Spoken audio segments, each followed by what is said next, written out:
Welcome to Devasena life style. என்னோடய சேனலை subscribe பண்ண எல்லாருக்கும் நன்றி.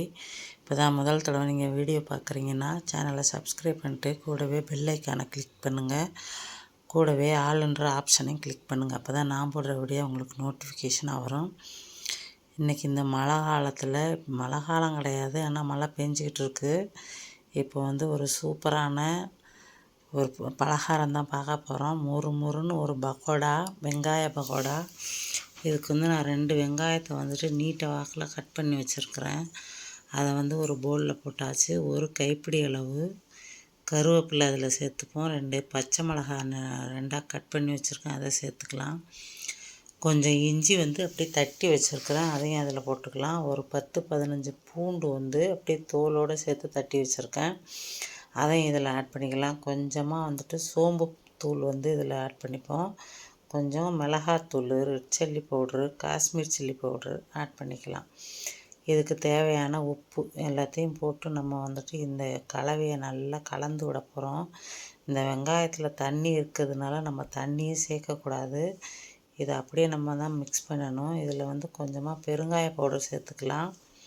சேர்த்துட்டு இதையும் நல்லா கலந்து விட்டுப்போம். இப்போ இது கூடவே நம்ம என்ன சேர்க்க போகிறோம் அப்படின்னா கடலை மாவும் அரிசி மாவும் சேர்க்க போகிறோம். இப்போ இதை நல்லா பிசைஞ்சு நம்ம கலந்து விட்டுக்கணும். ஏன்னா இது தண்ணி சேர்க்க போகிறது இல்லைல்ல, அதனால் கடலை மாவு 2 ஸ்பூன் அளவு சேர்த்து இதையும் ஒரு கலந்து விட்டுடலாம். 1 ஸ்பூன் அளவு அரிசி மாவு சேர்த்துக்கலாம். இது எல்லாத்தையும் நல்லா மிக்ஸ் பண்ணணும்.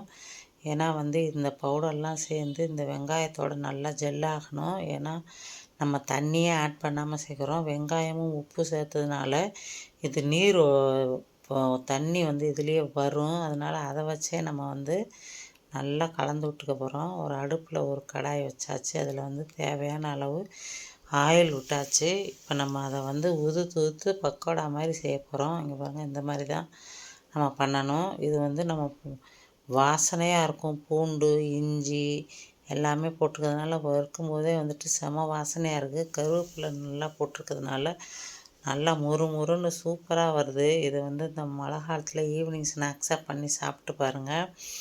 இந்த மாதிரி மொறுன்னு வச்சு இந்த மொறுப்பு அடங்கின ஒன்று தான் இந்த பக்கோடாவை நம்ம எடுக்கணும். இப்போ இந்த மாதிரி உதுத்து விட்டாச்சு.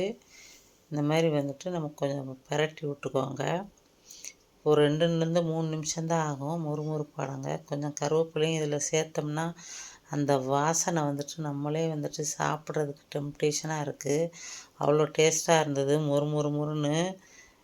இப்போ இதை நம்ம பிளேட்டுக்கு ட்ரான்ஸ்ஃபர் பண்ணிக்கலாம். இதே மாதிரி மீதம் இருக்கிற மாவையும் நம்ம செஞ்சுக்கலாம். இந்த முறுமுறு பக்கோடாவை வீட்டில் நீங்கள் ட்ரை பண்ணி பாருங்கள்.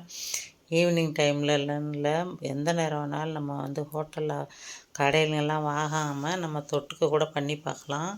ட்ரை பண்ணி பாருங்கள். தேங்க்யூ ஃபார் வாட்சிங்.